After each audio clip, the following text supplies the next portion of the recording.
Electrostatic spraying supercharges cleaning solution so it sticks to every surface, sanitizing and cleaning even the hardest to reach places.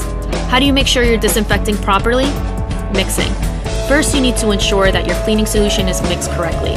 For the Lux recommended solution, simply add 8 ounces of fomicide agent to every 1 gallon of water to create the right cleaning solution balance. For different solution providers, follow the mixing instructions they provide. Once your solution is mixed, you're ready to disinfect. Operating. Standing 3 to 4 feet away from the area, slowly move your sprayer in an up and down motion, working your way across the space.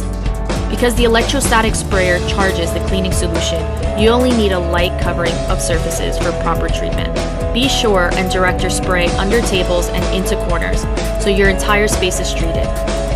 Though most electric devices and cords are safe from this method of cleaning, highly sensitive or robust electronics areas like servers may benefit from a different approach, like a UVC handheld device.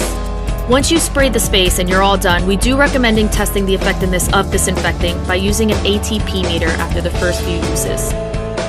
Follow these guidelines for every disinfection, and you and your environment will remain safe and sanitized.